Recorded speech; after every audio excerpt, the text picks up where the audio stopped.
a podcast to honor the gods. This better come with a sacrifice. Dave X Media.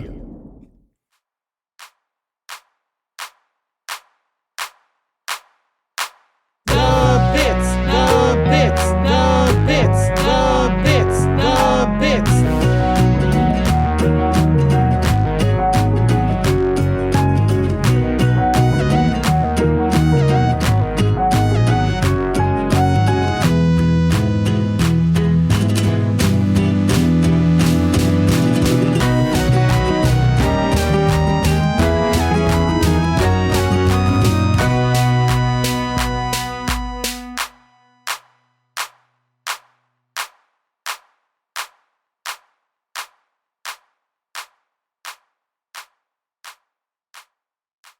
Welcome to The Bits, hosted by your favorite jam buds, Robert And Charlie. Season 3, boyos! How's it going, Charlie? I am so ready to be here. I'm pumped. My kitty is meowing behind me. We are pumped. Oh, man. But you know what? I know we just started, but I feel like I need a vacation. Do you know any good destinations for a vacation? You could try Super Watermelon Island. Oh my god, I 100% could! And coincidentally, Super Watermelon Island is the episode we're looking at today, Season 3, Episode 1, which premiered May 12th, 2016. But before we continue, hey Charlie, did the postman bring us any posts? We've been on hiatus for a while. Hey, Mr. Postman, bring me a post. Bring me the post I love the most. So we got quite a few emails between the end of Season 2 and actually before we released our little Pride episode. So we're gonna be reading. We're gonna read 2 of them today and save a couple more for next time. Exactly. We love this. We love the engagement, y'all. It's been great. We love the engagement. Thank you so much for everyone who sent an email. Thank you so much to everyone who has been vibing with the hiatus. We're back. We're not like Dan and Phil where we disappear for 6 years and then come back all of a sudden like, hello, hi. You don't know this, Charlie. You grew up a not Dan and Phil gay. It's amazing. I think I watched like a couple of Dan's videos, but like I wasn't in the fandom. I think I was like, okay, like this guy's okay. And then I saw the fan base and I was like, I'm scared. Yeah, no, that's 100% understandable. There was recently like a movie premiere or something where there was a video where someone was like, oh my god, Pedro Pascal, but directly in front of Pedro Pascal were Dan and Phil, and the person who uploaded the video was like, I don't know who these are. I just uploaded this video because of Pedro Pascal. Amazing. So let's get to that mailbox real quick. We have an email here from my partner, Mac, who wants to give us some advice on how to use fluff tissue paper when wrapping birthday gifts. Howdy, y'all. I'm bored and y'all need mail. So here's my best try at explaining how to use fluff tissue paper bag when using a gift bag. First off, you're going to need the whole package of tissue paper. I know you're thinking that's too much paper. Trust me, it isn't. If you got a big gift bag, grab 2 packs of tissue paper just in case. We're going for volume here. You're going to need a lot of it. First step is to loosely wrap the actual gift in the tissue paper. Don't bother taping it or make sure it's well wrapped. We're just going for coverage so there's no chance of seeing the gift from the top of the bag. Okay, now we're at the important part, the fluff. Basically what you're going to do is take a sheet of tissue and completely unfold it. Then you're going to find the middle and pinch it. Now you're going to pull all the edges together. Think about wrapping around a flower bouquet that's the shape we're looking for. Then just put it in the gift bag. That part that's pinched is the end going into the bag. Now all you have to do is do this with all your pieces of tissue until you're out of tissue. Some tissue is going to get smooshed down as you fit them in the bag, but that's okay. We want that. Remember, we're looking for volume. When they're all in, just kind of fluff the top to make it look nice and fluffy. Sincerely, Mac. Mac, that is so much tissue paper. I didn't realize Mac had tissue paper money to just spend. Mac, where are you getting this money from? What is this career that you have that allows you to buy tissue paper and nothing else? He screamed from the other room it costs $1 because other update that's happened between Season 2 and 3. Mac and I moved in together. Gay. During Pride. Gay. We moved in June. We are the epitome of a gay couple. Our anniversary's in June. We moved in together in June. Pride's in June. Like, what the fuck? No way. Pride is in June. Damn. We're unfortunately recording this in July, so we are now in Wrath Month. We are in the month of wrath. Also, Disability Pride Month. So, hey, shout out to the disabled folks. Y'all are valid and awesome. Y'all are super cool. Does that mean that their wrath month is in August? Disability wrath? Honestly, with how much shit they have to deal with, they deserve a Wrath Month. Oh, all right. Well, Mac, I think you need to film a video of yourself doing this exact full thing for the effect. Start a wrapping birthday gifts YouTube channel and And call it Mac's secret rap career. There we go. Hey, if y'all are not our patrons, for $5 a month, you can get our bonus show, Steven's Room, where this month we are covering Pearl's secret rap career. We love a plug. And we got another email for y'all today. This is from Garrett, and it is titled A Business Email, business in quotes, and then parentheses. Does that negate the quotes? Hi, Charlie and Robert. It's your faithful listener, Garrett. I'm here to say, how dare you say we can't write a business email? Just because you said that, I won't talk about business at all. I definitely know a lot about businesses. How dare you question me about it? Smiley face, smiley face. I always want to write in, but I'm lousy at coming up with good questions. So here's my best go. All right, there's a bunch of questions here. Which crystal gem would be the best therapist for Camp Half-Blood? Fusion or not, i.e. smoky quartz or sapphire? Who do you think, Robert? Who would be the best therapist for Camp Half-Blood of the gems? None of them. They all need fucking therapy. Correct! We have a correct answer. Ding, ding, ding, ding, ding. Everyone needs therapy in this show. I don't think any of them are qualified to be therapists, but maybe they could be camp counselors. I think Peridot and Lapis should be camp counselors because they know all about Camp Pining Hearts. Okay, but Peridot and Lapis or Peridot and Bob? Yes. Next question. Who's a better love story, Garnet or Persebeth? We have friends who have a podcast whose motto used to be, it's been a while since they said it, is Persebeth the greatest love story ever told? To which I have answered that question, no. But in the context of comparing that to Garnet, also no. It's Garnet, 100%. I don't know, because with Garnet we haven't seen the beginning to end.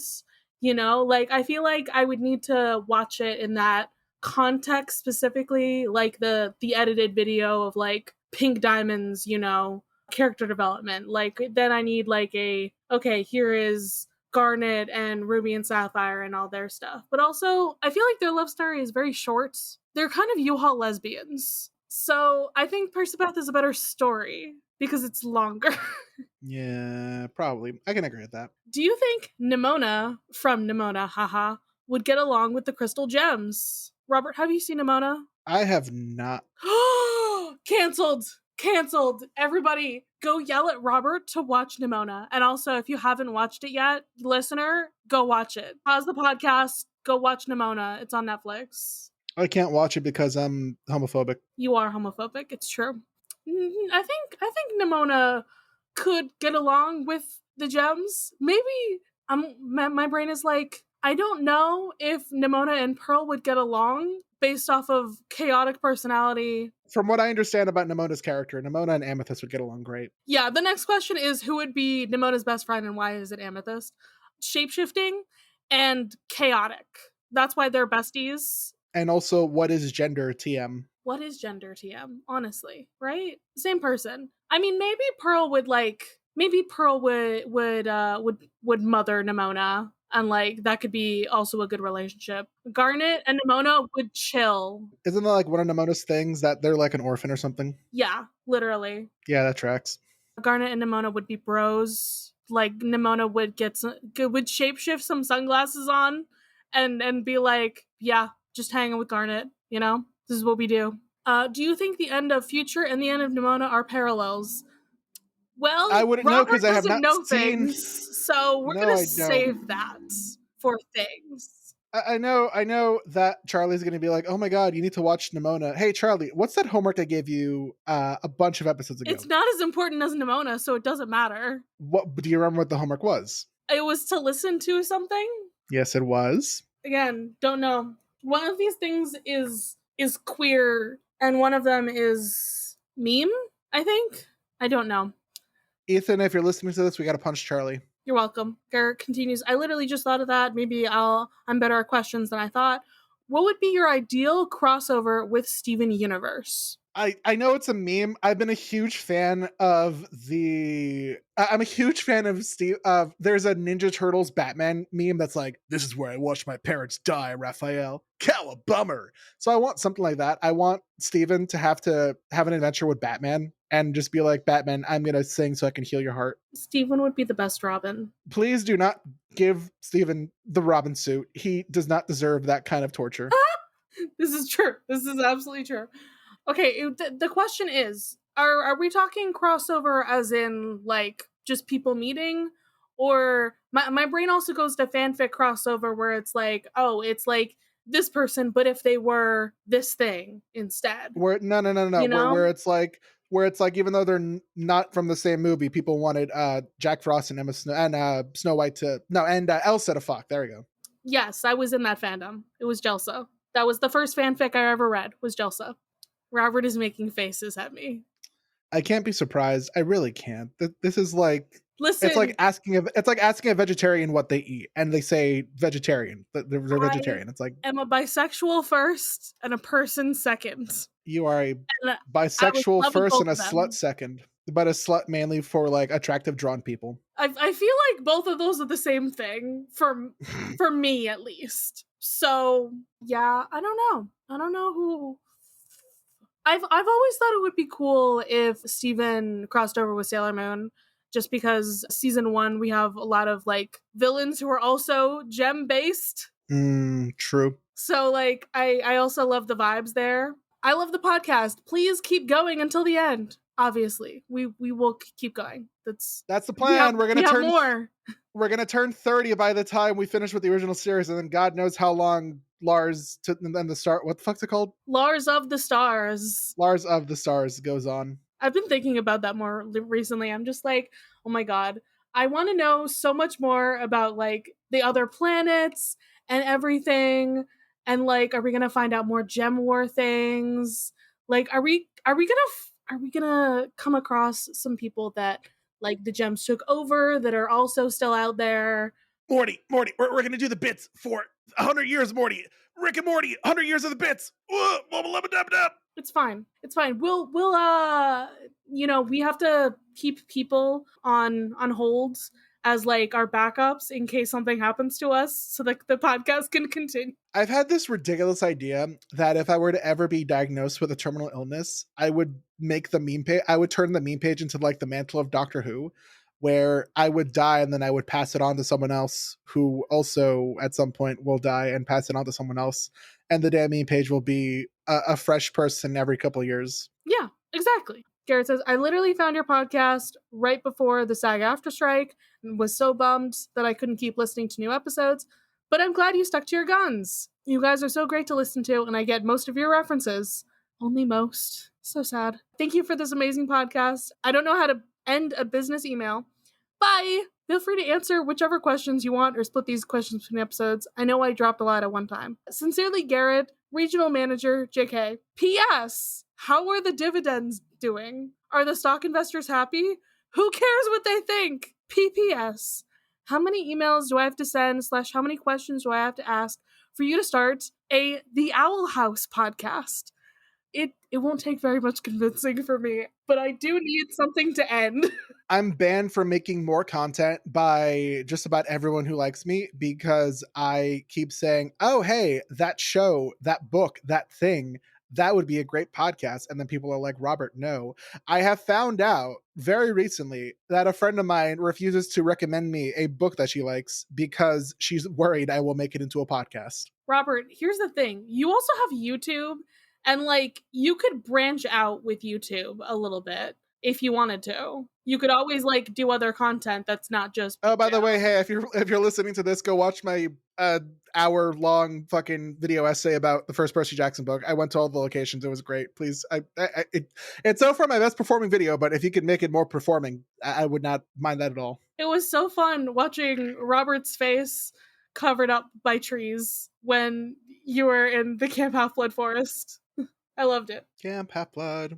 But yes, I would make it the Owl House podcast. I just thought this was going to end, and I don't think it's going to end. So don't know when that'll happen. PPPS, please bring back the classroom gems. My inner child who wanted to be a geologist loved it. I don't know enough about rocks. I wanted to talk about the classroom gems, mostly so that I had a reason to mention the fact that malachite like is scientifically, if you put the malachite in water, it becomes toxic, and like how that relates to malachite as a toxic relationship. That's literally the only reason why I started it, and then I just could not continue it because I don't know enough about rock science, and so I felt like I was spewing facts that I didn't understand. PPPPS. Do you ship Lapidot? Anyway, love you lots. As Hunter from TOH. Bye! That is the last one. I ship Lapidot the same way I ship Dan and Phil, where I don't need to know what their relationship is. They just have something I appreciate. I'm pretty sure Peridot is Arrow Ace, but you can also be an Arrow Ace lesbian. I was very recently introduced to the concept of platonic soulmates, and I'm like, you know what? Hell yeah, do your thing, my friend. You know, whatever it is that is going on between Lapis and Peridot, it cannot be explained by heterosexuals. It's just the Dan and Phil of it all in my brain. It's just a very gay everything. That's it, Charlie. I'm gonna have you start on episode 1 of Dan and Phil, and that's your homework for the week. You have to watch all of Dan and Phil. No, thank you. I don't want to. I'm sorry, but I don't care. Also, the fandom is terrifying. A little bit, yeah. All right, you wanna talk about the Super Watermelon Island, or did you want to shoot the shit for another 20 minutes until the podcast ends? We should shoot the shit until the podcast ends. So hey, in news, I just thought of like 6 things at once that I can't say for a bunch of reasons. I can't even tell you, but it's really funny to just be like, oh hell yeah, 6 things, and that'll be shooting the shit for the rest of the episode. Okay, goodbye. No, what we're gonna do now is we're gonna talk about Steven fucking Universe. Steven fucking Universe. So sorry. Is that also one of his middle names? Steven fucking Cutie Pie Quartz DeMayo Diamond whatever Universe. Yeah, Dr. Doofenshmirtz, yeah. So this episode opens up with Steven waking up on Super Watermelon Island. I think it's so interesting that it's like, for a second you could think, what's going on here? Is this Steven waking up? It's a watermelon. You definitely don't realize it until something happens to the watermelon and Steven wakes up later in the episode. But watermelon. Can we talk about Watermelon Dog? I love Watermelon Dog. That's who's getting my pearl point right now. By the way, 100%. That's who's getting my fucking pearl point. Probably. I was just gonna mention this is the same island where they got shipwrecked. Where Lars, Sadie, and Steven were trapped. Yeah, like, marooned. Yeah, this is where they were marooned. The warp pad is like right next to Watermelon Steven. Broken? Question mark? I think it is broken. Broken? Question mark. So yeah, Watermelon Dog appears and guides Watermelon Steven to a village, and Watermelon Steven's surprised to see a bunch of other Watermelon Stevens who have managed to relocate and colonize a remote island. When is the last time we saw Watermelon Steven? The last time we saw it, I think, was in like the original Watermelon Steven episode. Yeah, Watermelon Steven, episode 34 of season 1. The Watermelon Dog, I want to know how they evolved to have dogs. I want to know how all of this came about. Like, there is so much happening here. So there's just they've created their own society. They're making things. They're planting their own children. I want to know how they can do that. Like, do the seeds that grow inside of them, are they like, because they are already living beings, they can plant those in the ground and then make new life?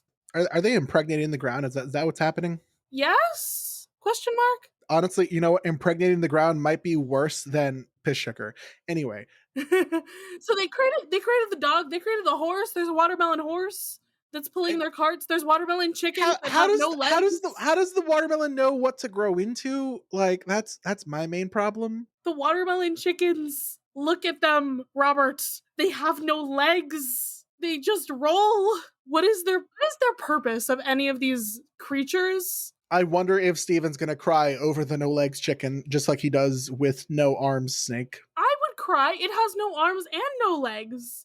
It's just a guy. Does it lay eggs? I don't want to know. I really don't want to know. Anyway, so watermelon chicken, does it lay eggs? So a tremor urges the village to gather around a large statue and choose someone to perform a ritual, which ends up being the new Watermelon Steven.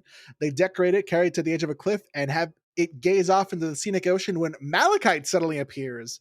She recognizes Watermelon Steven as himself and eats it as a sacrifice, which abruptly wakes up the real Steven. Robert, I know you wanna move it along to like the plot things, but also you have to mention the cult of the watermelon that is happening in this episode, because listen, it's not the weirdest thing that's happened in Steven Universe. I mean, it's one of them. It's definitely up there. We have a giant statue of like the original baby melon that sacrificed himself, and we have our village elder who's got like a Rafiki staff, like teaching the young children about their religion, their cults, and it's like, yeah, put your arms out, T-pose. You gotta T-pose, guys. This is the way. This is the way to go. And yeah, then they choose the sacrifice, and it's Steven, and he dies. But then he wakes up, and he's regular Steven. So everything is okay.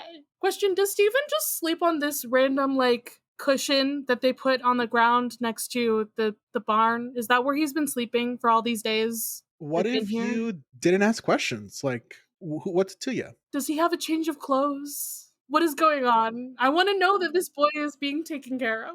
I'm so glad that space travel is still on top of the barn, though. That's the most important thing to me. Space travel. Peridot feels the ground shake. And she's like, oh my god, it's the cluster. It's here. Guys, you know how it starts. It starts with tiny shakes of earth, and then bigger shakes of earth, and then it all blows up. The cluster would then form and destroy the planet. She's like, okay, it's time to start drilling. But Steven's like, it's not the cluster, it's Malachite. And she's back. He explains that he was in control of a watermelon Steven and witnessed Malachite coming back. Garnet notes that Lapis must be losing control over the fusion. So Pearl, Amethyst, and Garnet decide to go to the island while Peridot and Steven stay behind. Yeah, and Peridot didn't know about Malachite until now, actually. She didn't know that Lapis and Jasper were fused on the bottom of the ocean before this. Well, you know what they say. Fusion is just a cheap tactic to make weak gems stronger. Robert, you didn't do it in the voice. I don't know. Fusion is just a weak tactic to make gems stronger. There you go. There you go. So the gems told Steven to stay behind, and he's like, but I want to help. What can I do? Peridot's like, you're a rebel, right? Why don't you rebel? He's like, oh, I can go back into a watermelon, Steven. There we go. And he does that. And he leaves Peridot behind alone with her thoughts while she's freaking out. Rip Peridot. So he wakes up back on the island. The gems are there, and Malachite is back up. She is above the water, and the chains are still on her for now. But now we get a fusion of the greatest kind.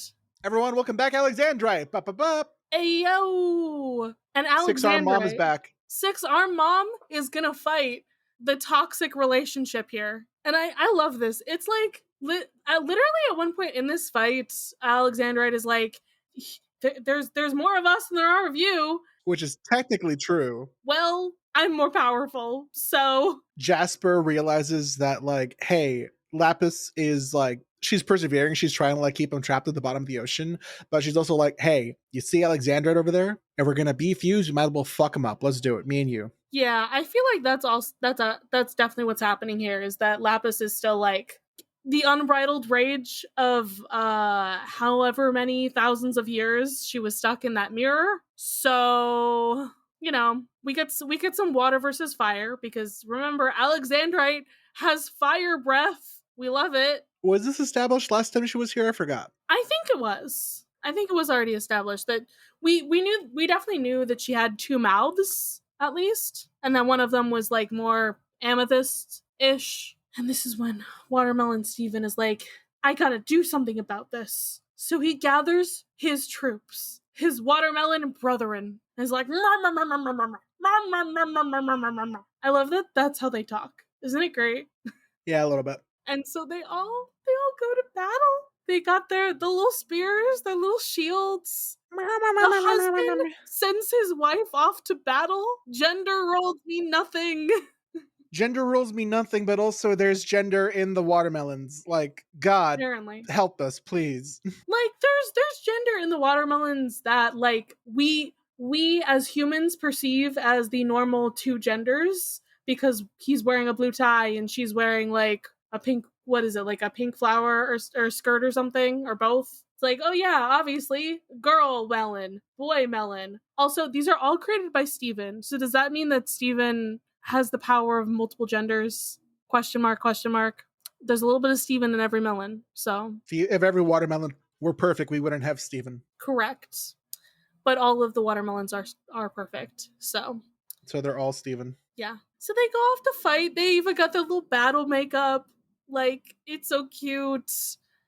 Well, we have the big magical girl fight happening between the fusions.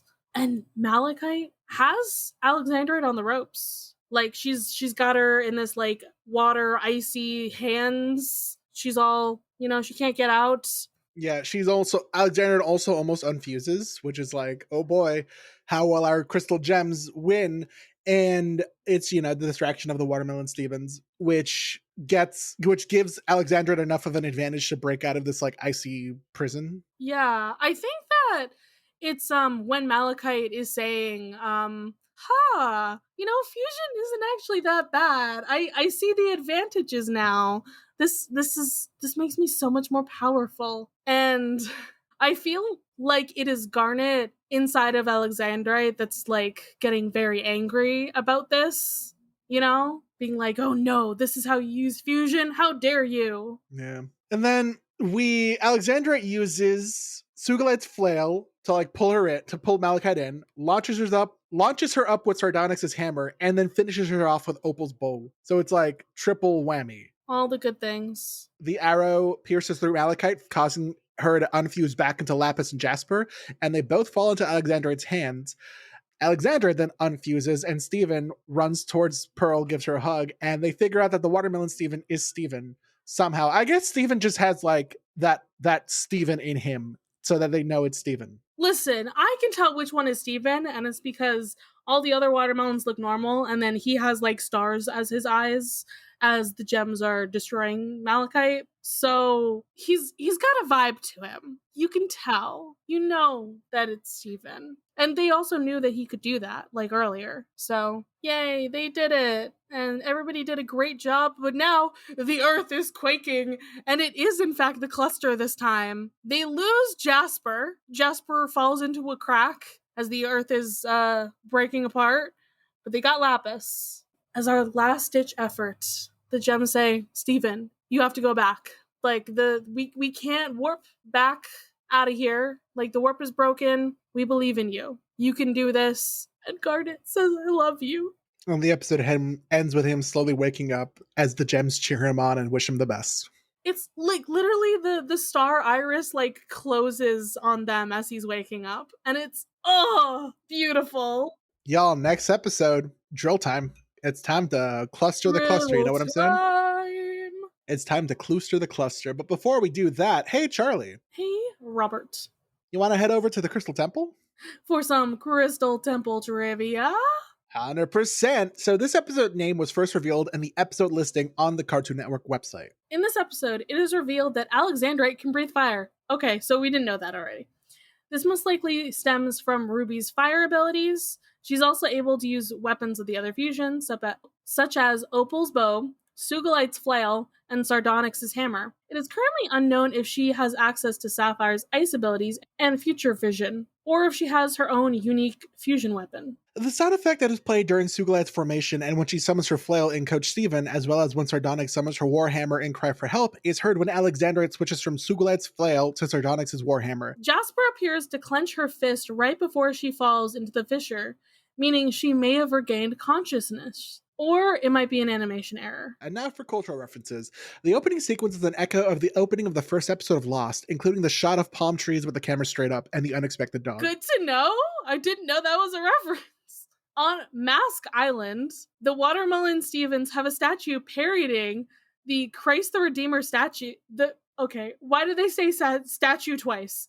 Parodying the Christ the Redeemer statue in Rio de Janeiro, Brazil. Steven spawns inside of Watermelon Steven, similar to how Agent Smith spawns inside of people in the Matrix films. Steven falling asleep to gain control of the Watermelon avatar, which looks like him, then giving a speech to a primitive tribe to inspire them to fight back against an alien enemy, may be a plot reference to James Cameron Avatar. The method that the Watermelon Stevens used to select Steven greatly resembles the game Nose Goes. They definitely do noses. Like, literally. Steven Universe's gender equality themes are exhibited. A female warrior melon leaves her husband and child to fight Malachite. A female melon deals a blow to Malachite's eyes, which helps bring her down. The Watermelon Stevens attacked Malachite like the... Oh god, I can never say this. Lilliputians? The guys from Gulliver's Travels. Those the little people, right? Yeah. Yeah. Lilliput, I don't know. The flying melons may refer to the Ewok fight scene in The Return of the Jedi. Yeah, they did come in with like freaking flying machines, and it actually felt kind of Avatar, not gonna lie. Alexandrite opening her second mouth after breaking out of Malachite's ice hands is a possible reference to EVA Unit 01 going berserk from the anime Neon Genesis Evangelion.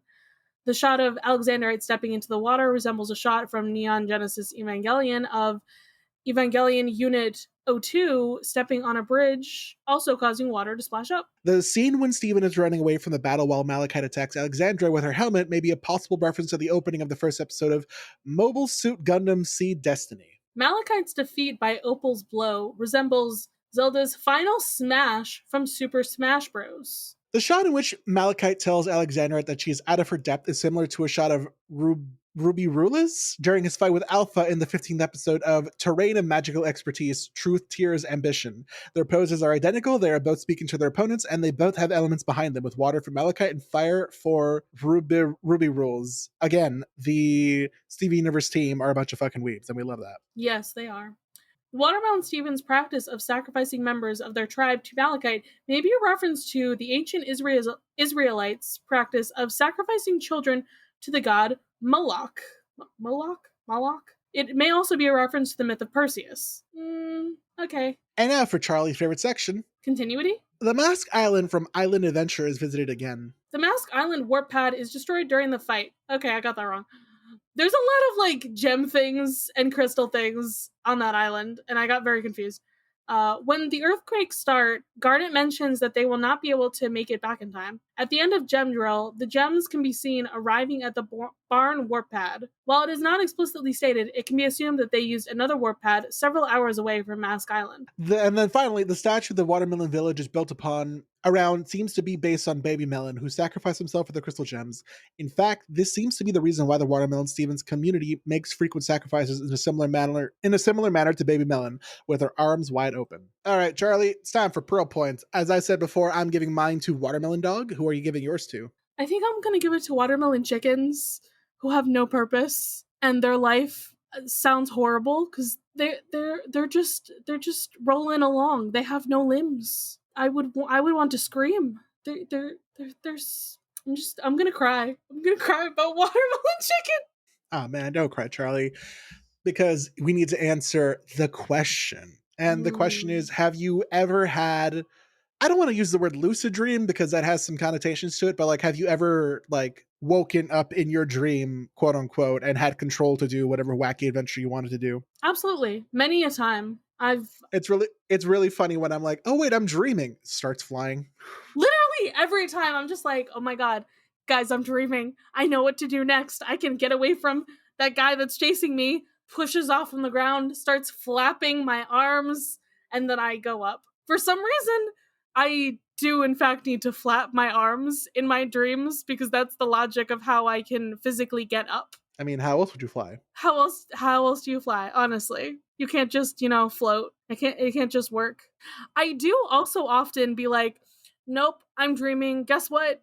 You can't get me because I'm invisible now. I do that quite a lot, actually, when there's somebody out to get me in a dream. I'm just like, I'm invisible. You can't get to me. So, bad luck for you. Bad luck for you and bad luck for everyone else, but not bad luck for us because this is another episode that we finished. Woo! We did it. We did it, Robert. We really did because you know what? Hey, Charlie. Hey, Robert. If every podcast were perfect, We wouldn't have the bits. bye. Bye.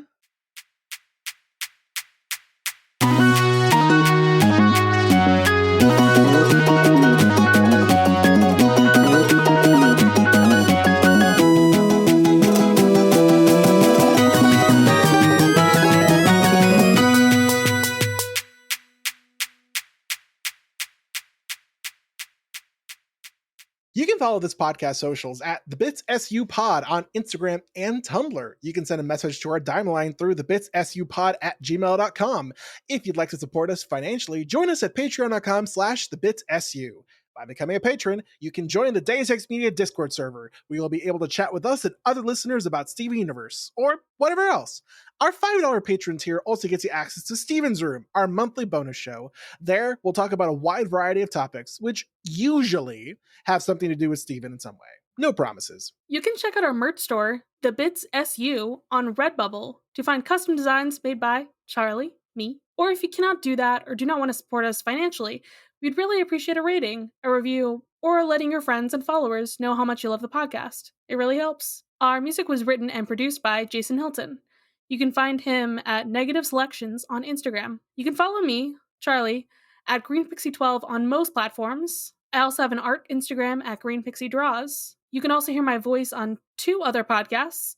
I co-host another podcast on the network with Ray called Of the Eldest Gods, where we talk about the mythology book series by Rick Riordan, starting with Percy Jackson. I also co-host a podcast with my buddy Ethan called Mysteries in the Machine, where we talk about all things Scooby-Doo. You can find me, Robert, at the Damn Meme page on Instagram, Threads, Blue Sky, and TikTok. If you want to hear more from me, check out my YouTube channel, also called the Damn Meme page, where I make videos mainly about Percy Jackson, but also sometimes other fun stuff. If you want to find me elsewhere in the podcast verse, you can also tune into my podcast, The Pit Crew, a show dedicated to dissecting the HBO Max medical drama, The Pit. The Bits is proud to be a part of Deus Ex Media, which features great podcasts like Of the Eldest Gods, a chapter-by-chapter Rick Riordan pod with mythological context and no spoilers. Well, we finished the Percy Jackson series. Wait, what are we still doing here? And what is that music? Oh, you thought it was over, bro? We're just getting started. We are? Charlie, what's next for Of the Eldest Gods? Well, Ray, it's time for us to go into our Egyptian era. We're gonna start the Kane Chronicles. Oh, hell yeah! Wait, why do you have a glowing boomerang? Don't worry about it. It's just my Egyptian magic wand. Man, the Egyptian stuff isn't gonna be like the Greek stuff, is it? Not at all. But we'll still cover mythology as it comes up in each chapter. Are we gonna have cabins this season? Nah, the Kanes don't have cabins. So instead, I'm Charlie, following the path of Bast. And I'm Ray, following the path of Geb. Join us as we read The Red Pyramid, the first book of the Kane Chronicles, chapter by chapter. Welcome back to Of the Eldest Gods.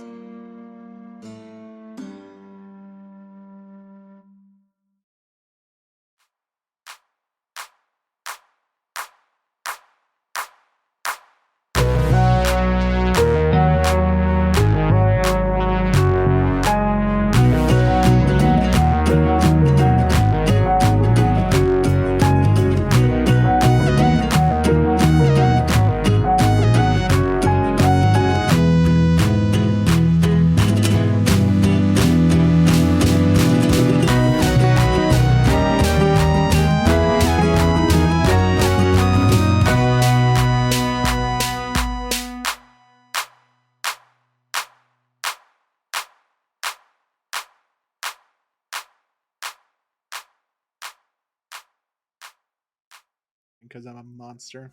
You are a monster. This is true. I'm friends with the monster inside of my head. I'm just a man. You're welcome. But when does a man become a meteor? A man becomes a meteor? Isn't Oh that how the boy. song fucking Why goes? is he becoming meteor? I think he's meaty enough. I hate you. Dave X Media.